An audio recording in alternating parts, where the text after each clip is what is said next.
Assalamualaikum warahmatullahi wabarakatuh. Alhamdulillah wassalatu wassalamu ala Rasulillah wa ala alihi wa sahbihi wa man walah. Asyhadu an la ilaha illallah wa asyhadu anna Muhammadar Rasulullah sallallahu alaihi wasallam. Amma ba'd. Saya Warlan Sukandar, pelajar program PhD Counseling Universiti Sains Islam Malaysia yang juga bekerja sebagai pensyarah di Universitas Azkia yang bertempat di Padang, West Sumatra, Sumatera Barat. Izinkan saya untuk membentangkan sebuah kajian mengenai kesejahteraan diri warga emas. Kajian ini adalah kajian tinjauan literatur sistematik yang pengkaji terokai, yakni tinjauan literatur sistematik di dua negara, Indonesia dan Malaysia. Pada pengenalan, pengkaji melihat isu kesejahteraan diri, yakni isu yang merujuk kepada cara hidup seseorang yang optimum, yang merangkui aspek fizikal, aspek mental, aspek spiritual, yang diintegrasikan oleh individu untuk kehidupan yang berkualiti dalam masyarakat. Kesejahteraan diri yang hari-hari ini banyak dibincangkan, yakni dari dua jenis kesejahteraan diri yang masuk dalam bahagian psikologi positif. Pertama adalah kesejahteraan subjektif, yang kedua adalah kesejahteraan psikologi. Kedua-dua kesejahteraan diri ini sudah banyak dibincangkan dan sudah banyak dikaji di negara-negara barat, termasuk isu kesejahteraan diri di kalangan warga emas. Nah, apabila ini sudah banyak dikaji dan diperbincangkan di negara-negara lain, pengkaji berminat untuk melihat kajian-kajian ini apakah juga sudah banyak dikaji dan diperbincangkan di negara Malaysia dan di Indonesia. Permasalahan kajian, pengkaji melihat satu kegentingan Indonesia dan Malaysia mengenai jumlah penduduk warga emas. Seperti mana data yang pengkaji ambil dari Badan Kependudukan Keluarga Berencana Nasional Indonesia, BKKBN, pada tahun 2021 mengatakan jumlah warga emas di Indonesia dijangka mencapai 19.9% pada tahun 2045. Manakala jumlah warga emas di Malaysia pula pada tahun 2022 meningkat menjadi 7.3%, di mana pada tahun 2021 hanya 7.0%. Data ini pengkaji ambil dari Jabatan Statistik Malaysia. Malahan Malaysia dijangka akan menjadi negara tua pada tahun 2030. Makna dalam 6 tahun lagi, jangkaan ini disampaikan oleh seorang penganalisis ekonomi dari KL, Prof. Madya Aimi Zulhazmi, dan ia juga mengatakan bahawa apabila ini tidak diurus dengan baik, maka ini akan menjadi satu permasalahan sama ada di Indonesia dan juga di Malaysia. Adapun objektif kajian, ada 3 objektif kajian yang penulis dedahkan. Yang pertama adalah untuk menerokai artikel-artikel mengenai kajian kesejahteraan diri di kalangan warga emas di dua-dua negara, iaitu Indonesia dan Malaysia. Yang kedua adalah untuk mengetahui jumlah kajian kesejahteraan diri di kalangan warga emas dari aspek kesejahteraan diri subjektif dan kesejahteraan psikologi sama ada di Indonesia dan Malaysia. Ketiga adalah untuk mengetahui tema-tema mengenai kajian kesejahteraan di kalangan warga emas, sama ada di Indonesia dan di Malaysia. Dari tinjauan literatur, pengkaji mengambil dari dua kesejahteraan diri. Yang pertama adalah kesejahteraan subjektif dan kedua adalah kesejahteraan psikologi. Kesejahteraan subjektif cenderung kepada mencari kebahagiaan dan menghindari perasaan yang tidak menyenangkan. Akan terlihat dari kepuasan, akan wujud dari perasaan yang menyenangkan dan tidak menyenangkan.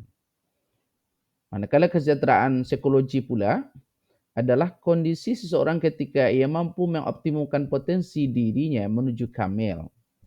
Dimensi-dimensi ini menurut Reeve, yang pertama adalah dimensi autonomi, yakni kehidupan yang berdikari, environmental mastery, penguasaan persekitaran, personal growth, pertumbuhan personal, positive relation with others, yakni hubungan yang baik dengan orang lain, kemudian purpose in life, tujuan hidup, memiliki atau mempunyai tujuan hidup, dan self acceptance, bagaimana dia boleh menerima diri dia sendiri.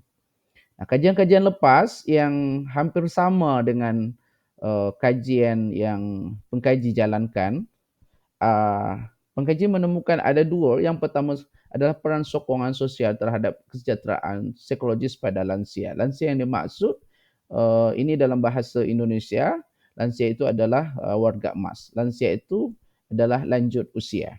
Kajian ini sama, yakni kajian literatur review dijalankan oleh Putri dan Muhid pada tahun 2022.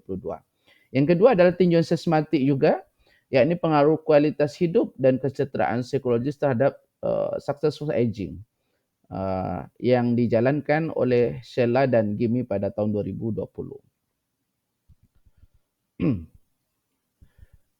Metodologi kajian yang penulis jalankan, yakni kajian tinjauan literatur sistematik. Sumber-sumber data yang pengkaji gunakan adalah Google Scholar, ResearchGate, Academic Edu, kemudian ScienceDirect. Manakala alat pencari data pula, pengkaji menggunakan Dimension AI, dan sebab supaya kajian ini tidak terlalu luas, maka pengkaji menahadkan artikel-artikel itu yang publish 10 tahun belakang, yakni dari 2023 sampai 2013 sampai 2023. Pengkaji mencari dari keyword kesejahteraan subjektif, kesejahteraan psikologi, warga emas dan lansia. Dari hasil kajian itu, dari kajian-kajian itu, maka pengkaji mendapatkan hasil dan keputusan, yakni ditemukan sebanyak 28 artikel. Total kesemuanya yang didapatkan adalah 28 artikel. 12 artikel adalah mengenai kesejahteraan subjektif dan 16 artikel mengenai kesejahteraan psikologi. Dari 28 artikel itu kemudian pengkaji coba klasifikasikan mengikut negara masing-masing. Dan kita akan melihat sebaran kedua-dua kesejahteraan diri ini, sebarannya sama ada di Indonesia dan Malaysia. Maka didapatlah sebaran kajian kesejahteraan diri warga emas di Indonesia dan Malaysia. Kita lihat dari rajah yang ada. Yang pertama sekali di Indonesia, kesejahteraan subjektif itu ditemui sebanyak 10 artikel, sedangkan kesejahteraan psikologi ada 14 artikel. Maknanya lebih banyak kesejahteraan psikologi yang dikaji di Indonesia. Manakala di Malaysia pula dijumpai kesejahteraan subjektif 2 dan kesejahteraan psikologi 2. Mana ada 4 kesejahteraan diri di Malaysia, sedangkan di Indonesia ada 24 artikel yang ditemui. Kemudian dari 28 artikel itu, penuh coba lagi klasifikasikan mengikut tema perbincangan masing-masing. Maka didapatlah 4 tema. Yang pertama adalah gambaran kesejahteraan diri, yang kedua adalah rawatan dan kesejahteraan diri, ketiga adalah kesejahteraan diri dan kesihatan mental, dan yang keempat adalah kesehatan diri dan sokongan sosial. Nah, gambaran kesejahteraan diri ada 10 artikel, sedangkan rawatan dan kesejahteraan diri ada 4 artikel. Kajian-kajian mengenai kesejahteraan diri dan kesihatan mental ada 9 artikel, sedangkan kajian mengenai kesejahteraan diri dan sokongan sosial ada 5 artikel. Kesimpulan dari kajian literatur, kajian tinjauan literatur sistematik yang dijalankan mengenai kesejahteraan diri warga emas di Indonesia dan Malaysia, pengkaji dapati bahawa belum banyak kajian-kajian mengenai kesejahteraan diri di kalangan warga emas di kedua-dua negara. Kajian yang sedia ada pun masih banyak kepada kajian deskriptif, iaitu gambaran kondisi kesejahteraan diri warga emas dan sokongan sosial. Kajian yang menyentuh kepada rawatan hanya ditemukan 4 artikel dan hanya 1 artikel sahaja yang mengkaji rawatan dari aspek agama. Padahal Dinir mengatakan bahawa agama adalah salah satu faktor yang boleh meningkatkan kesejahteraan diri warga emas. Kajian model atau modul juga belum ditemukan.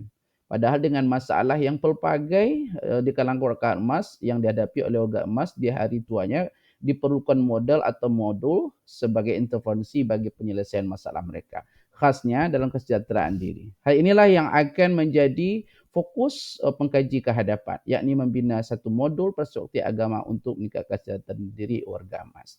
Terima kasih. Assalamualaikum warahmatullahi wabarakatuh.